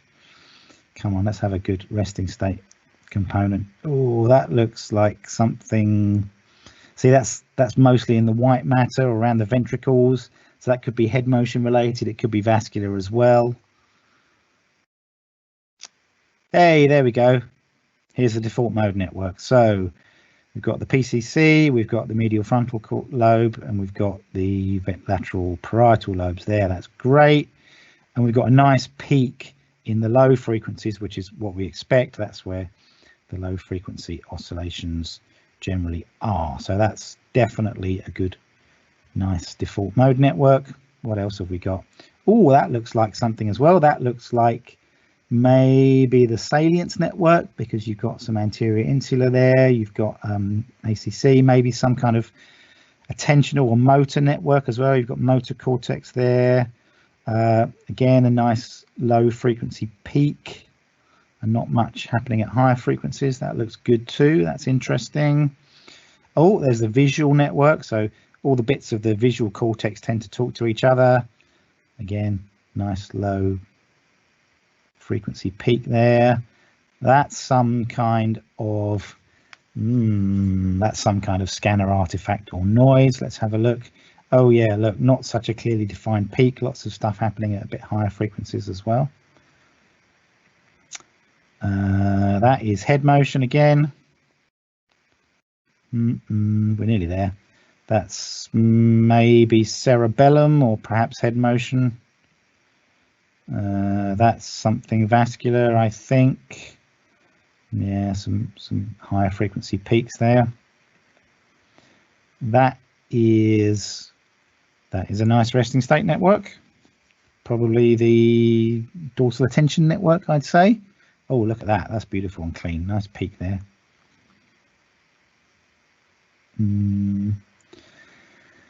Head movement. Nearly there. Well, that might be something. There's always one or two where you're not sure. It could be something real, or it could be head motion, or something like that. That could be the left hemisphere frontoparietal network, or it could just be noise. Looks a bit ambiguous. Not sure. That's head motion. Nearly there. That's ventricles, CSF. Noise, yeah, so you can see the fourth ventricle there as well. That's, well, that might be something, but might not be.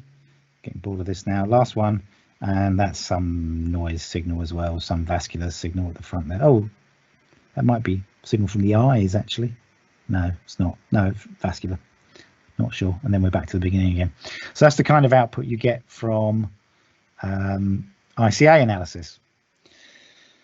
And that's it. Time for the last Q&A, I think. All right, brilliant. Thank you, Matt, for this demonstration. We already have a couple of questions. So the first one is not necessarily related to what you just showed us. Yep. Someone is asking, they're currently using resting state analysis using Khan Toolbox, and they include sessions or task-specific effects that they want to regress out in their denoising. Mm-hmm. Today was supposed to be FSL, and I saw that Melodic does that too. I was wondering if that isn't a problem for resting state analysis. I'm not interested in exactly. Sorry, I'm not interested exactly in those session-specific effects. Right. So SPM and FSL work in quite different ways when it comes to session effects. So SPM allows you to do kind of multi-session models, whereas FSL doesn't allow that. So for FSL, a first level analysis is one scan, that's it. Whereas SPM, it allows you to put in multiple sessions in a single model, and then it has those session specific regressors. The way you do it in FSL is you do an individual model for each session, and then you do a before your group level analysis, you do a mid-level analysis where you combine all those sessions for that one subject, and then you do your group level analysis. It's a little bit more complicated. I mean, there's no right way to do it particularly. I think they're both fine. So I don't really know what you're asking, because there's no session specific regressors in FSL. I mean, I don't really know what you're asking. Email me or ask another question, or ask me on Twitter if that was not what you wanted. Sorry. No worries. We have someone who wants a little pointer on ALF and on the software to use to run this analysis. And I will ask actually an extra question. Could you tell us more about the difference between ALF and fractional ALF? Yeah, so yeah, there's actually some fractional ALF results there as well. So you can do it in a couple of ways. So I actually use AFNI, which is another package for ALF. It's very simple. It's a single command. It's a single line of code, and it spits out well, a lot of different things, but it spits out ALF and fractional ALF results as well. So the guys that came up with ALF originally, a couple of years afterwards, they also came up with this concept of F-ALF, which is fractional ALF. So ALF gives you the amplitude of all the frequencies that you specify, but what that means is it's quite vulnerable to physiological effects. So you can see you get really strong ALF results low down in the brain, where there's lots of big blood vessels and in the white matter and so on and so on. So they came up with this idea of F-ALF, which is F-ALF is the fraction of low frequency effects as a proportion of the total frequency spectrum, right? Which in theory should be less vulnerable to physiological noise and so on. And you can't, so the bottom row here is actually F-ALF data. So you can see it's actually less kind of extremely biased towards the bottom of the brain. There's a more kind of even effect across the cortex. So it does seem to be the case, yeah. So yeah, I use AFNI. There's a simple command. It's called 3D RS-fMRI. I should have put that in here maybe, but yeah, it's simple, it's quick, it's easy. It's try it. Cool, Brilliant. So we have now two other questions about noise and ICA responses. So how do you proceed when you have components that are noisy? Could you describe more steps and how to decide what's noise and what's not? Or do you have some statistically justifiable approaches to identify proper components that you're going to use later on? Yeah, well, there's lots of ways. I mean, perhaps the best way is to just look at them. So there's always some that you can definitely tell a noise, right? So this is clearly signal from the ventricles, right? Because you've got that nice fourth ventricle there, and you've got the ventricles in the middle of the brain there. So that's something, that's a signal that you don't want in your data. That's something that you want to get rid of. Same with the obvious head motion ones like that. That's something that you don't want there, right? That's definitely something you want to get rid of. There's always ambiguous ones. So this one, for instance, look, there's some kind of localized areas there, but it does look a bit spotty and noisy. I don't know if this is a genuine kind of neural signal or if this is some physiological thing or what. I don't know. So, I mean, I guess the conservative thing to do is when you're going through and identifying these things is to say, well, if you're not sure, probably leave it in. You know, don't remove things that you're not 100% sure are noise. And there's a really nice paper actually, which I've put, I think, in the further resources. Yeah, so Griffanti L. Hand classification of fMRI ICA noise components. So that goes through lots of examples of different kinds of components that you get, and basically about how to interpret them and whether to treat them as noise or not. There's lots of different ways of kind of automatically classifying them. So we mentioned aroma and fix. Both of these are essentially ways of doing the same thing. So both of those things run an ICA and then try to automatically classify the components as good or bad, right? Now, how much faith you have in those automatic systems, you know, I don't know. I don't think they're ever, well, at the moment, they're definitely not as good as a human being with a little bit of experience going through and classifying them. You know, whether they'll be, you know, using deep learning models and stuff in the future or not to do this kind of thing. I expect people are working on it, on improved automatic classification methods for these kinds of things. Who knows? Yeah. Does that help? Yes, definitely. And I think that's one aspect I like about Fix is that you do train it from your own experience. So it's a tiny bit. Yes, that's true. In a way. Yeah, that is true. Yeah. I'll ask a question before I ask the new question that just came in about ICA. A question that is often asked in fMRI is how do you choose the number of components you want in your model? Yeah. Do you want fewer, more? There's no really guidelines about this, but you chose 20. How do you justify 20? Yeah, I mean, I chose 20 mostly for speed of computation when I was doing this demo. So I think when I've done this before seriously and I've been wanting to classify components, I think I've used 40. But I mean, you could use 30, you could use 20. It's a balance between kind of finer discrimination between different components and the laboriousness of how many components do you want to look through, you know?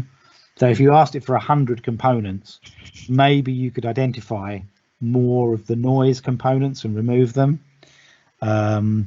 Whereas if you asked it for 10, you know, a lot of those things will be lumped together. Maybe some noise components will be lumped in with the the resting state network components, and you wouldn't see them. So that would be too few. 100 would be, you know, maybe too many that you want to look through.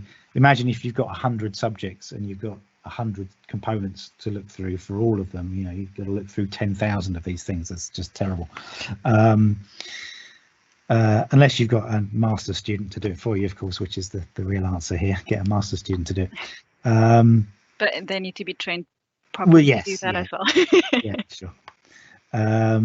So yeah, you're right, Marion. What you said before, there's not a good answer here. I think there's a compromise answer. Mhm. There's an interesting question. Is there any region that was first included as an essential part of the DMN once it had been discovered, but later it becomes excluded from the DMN in the recent years, and when the DMN became no longer a pure task negative network? Well,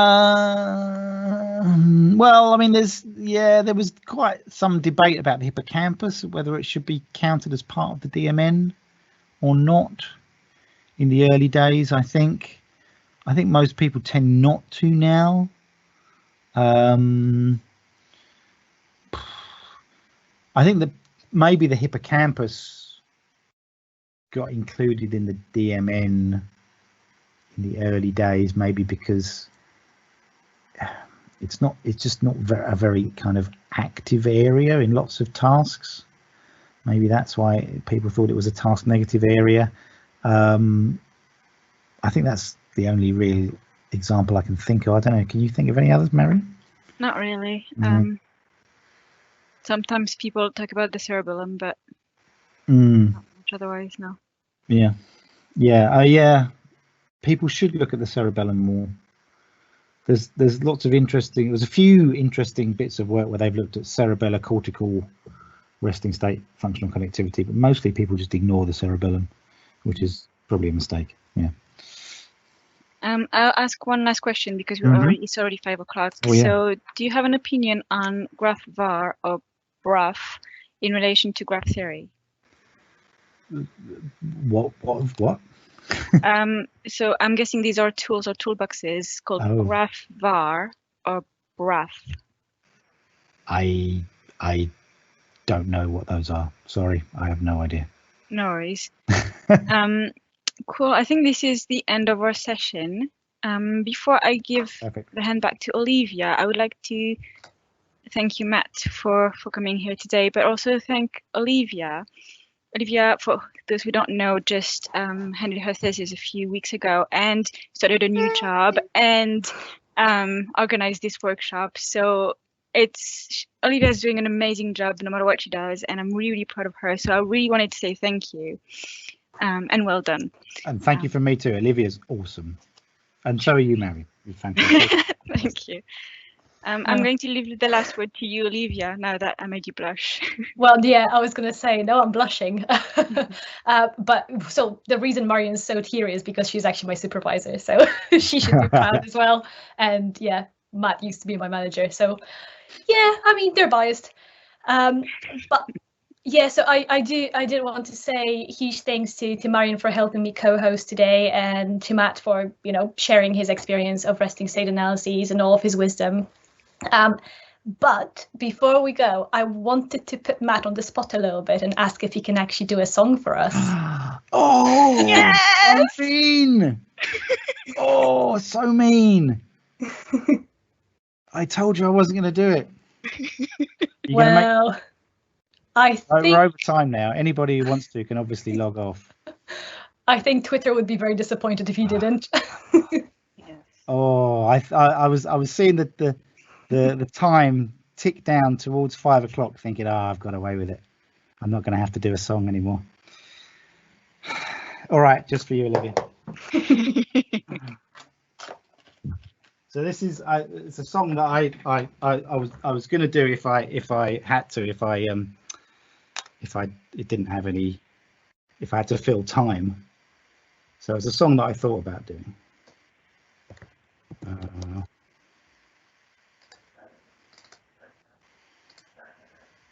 Oh no.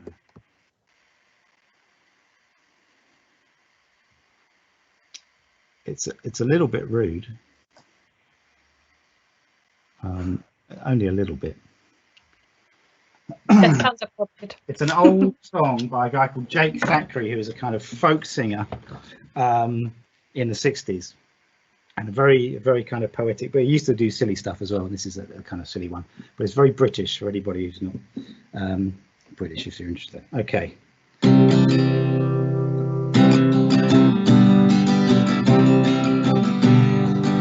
Isabel makes love upon national monuments with style and enthusiasm, and anyone at all.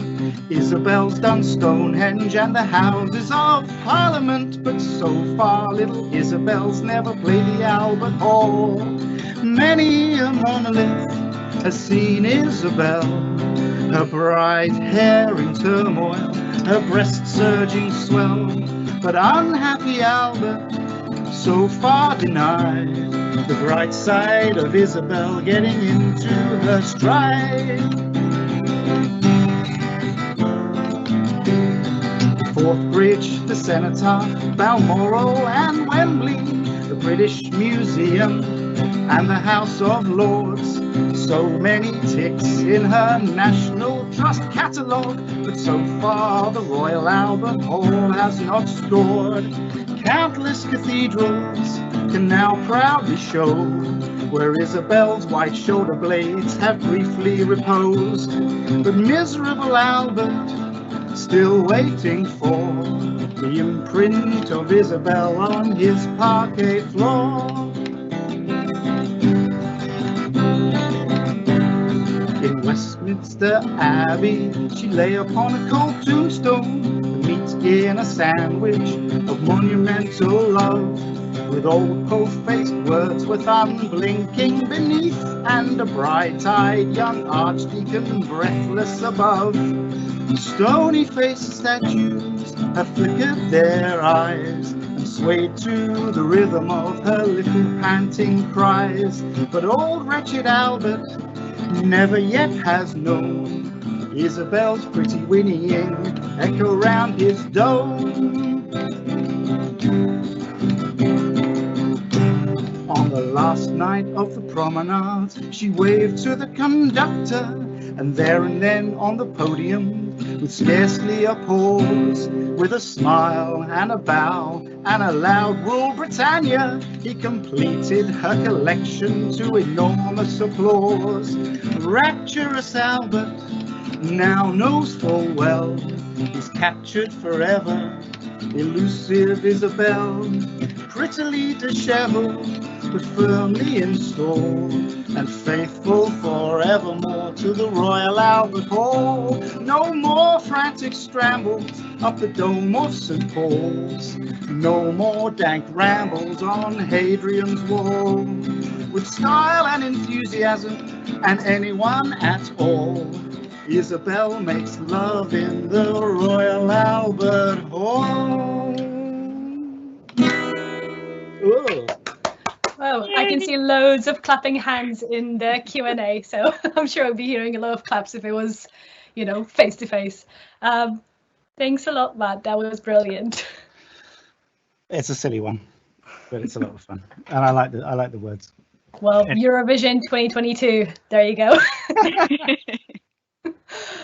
Yeah. So thank you everyone for joining us today. Thank you, Matt, and thank you, Marion, and also shout out to Trevor, who's helping with the back end here and making all of this possible for us. Thanks, Trevor. Thanks everyone, and we'll see you again next time. Bye. Bye.